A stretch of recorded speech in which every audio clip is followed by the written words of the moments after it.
Matapos maglabas ng warrant of arrest ang Branch 26 ng Santa Cruz Regional Trial Court laban sa 18 akusado, kabilang ang sinasabing mastermind na negosyanteng si Atong Ang.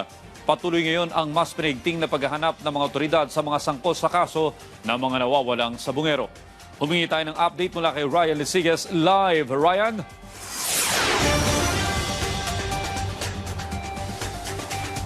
Tama ka dyan, Audrey. Tuloy-tuloy nga ang isinasagawang manhunt operation ng PNP Criminal Investigation and Detection Group laban sa negosyanteng si Charlie Atong Ang na sinasabing mastermind sa kaso ng missing sabongeros. Ito matapos nga na magpalabas na ng warrant of arrest ang Santa Cruz Laguna Regional Trial Court Branch 26 ng warrant of arrest. Ang kampo naman pumalag sa inilabas na warrant laban sa negosyante. Ayon sa abogado ni Ang, hilaw o premature ang desisyon ng RTC Branch 26. Umakyat na sa 16 ang naaresto ng Philippine National Police Criminal Investigation and Detection Group na sangkot sa kaso ng missing sabongeros. Ito ay matapos na maglabas ng warrant of arrest ang Branch 26 ng Santa Cruz Regional Trial Court laban sa 18 akusado, kabilang ang sinasabing mastermind na si Atong Ang.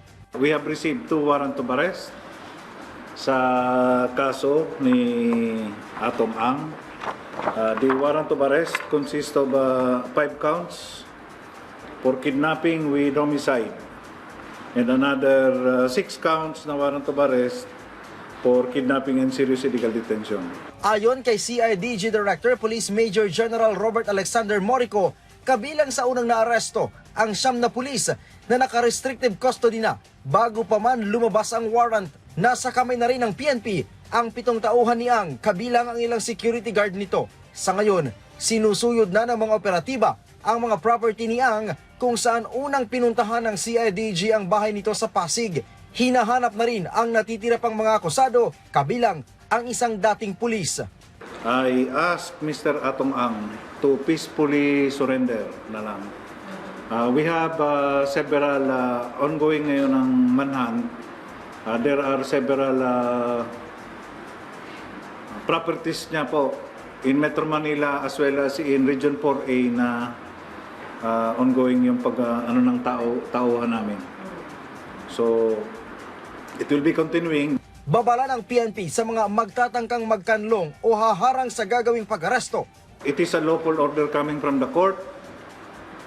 Mga security guard po sa subdivision and doon sa bahay, anybody who will prevent us, we will be arresting you for obstruction of justice.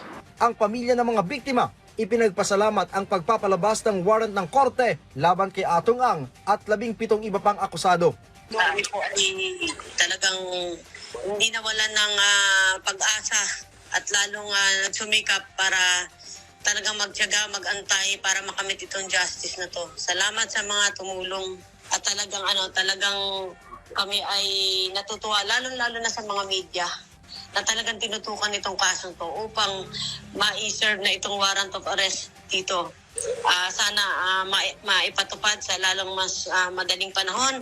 Naniniwala ang PNP CIDG na nananatili pa sa bansa si Ang at ang iba pang natitirang akusado.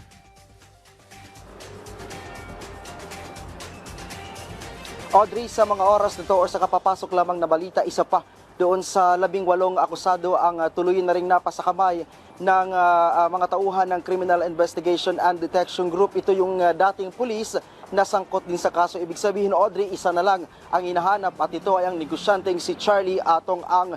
Sabi naman ng kanilang abogado, Audrey, ay gagawin nila yung lahat ng legal na remedyo para malabanan itong arrest warrant laban sa negosyante. Sa ngayon, Audrey, nananatili sa kustodiya ng Criminal Investigation and Detection Group dito sa Campo Crame yung 17 na suspect dito sa kaso ng missing sabongeros. Posible naman silang dalhin sa Branch 26 ng Santa Cruz Laguna RTC para sa return of warrant pagkatapos silang sumailalim sa booking procedure at medical procedure. Audrey.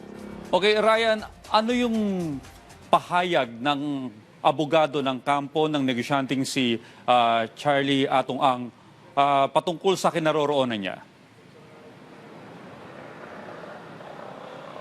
Well, Audrey, kanina ay isa yan sa natanong natin, no, doon mismo sa kampo ni Charlie Atong Ang. At ang sabi nila ay nandito naman daw sa bansa itong si Ang, pero ang kanilang inilalaban daw kasi ngayon dahil hilaw o premature itong desisyon na inilabas ng Regional Trial Court dyan sa Santa Cruz, Laguna.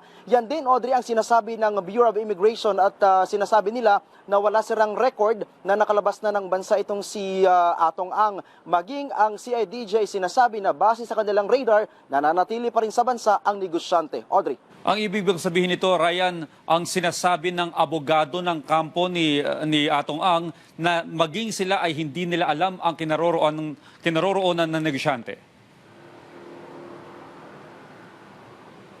Well, basically, Audrey, kanina walang sinabi direkta, no, yung mga abogado ni Charlie Atong Ang kung saan specifically nananatili ngayon ang negosyante. Pero ayon sa Criminal Investigation and Detection Group, Audrey, marami-rami yung mga properties na kanilang dapat puntahan para iserve nga itong arrest warrant laban kay Charlie Atong Ang. Kasi bukod dito sa National Capital Region ay meron din mga properties itong si Ang, particular na dyan sa Region 4B or dyan sa may bahagi ng Calabarzon na nauna na rin napuntahan kanina ng National Bureau of Investigation at NBI. Well, meron pang ibang mga property siyang na posibleng pagtaguan dyan naman sa bahagi ng Palawan. Kanina, unang pinuntahan, Audrey, ng mga tauhan ng CIDG ang bahay ni Ang sa may bahagi ng Pasig, pero bigo ang mga otoridad na makita at maisilbi ang warrant of arrest. Audrey. Maraming salamat, Ryan Lesigues.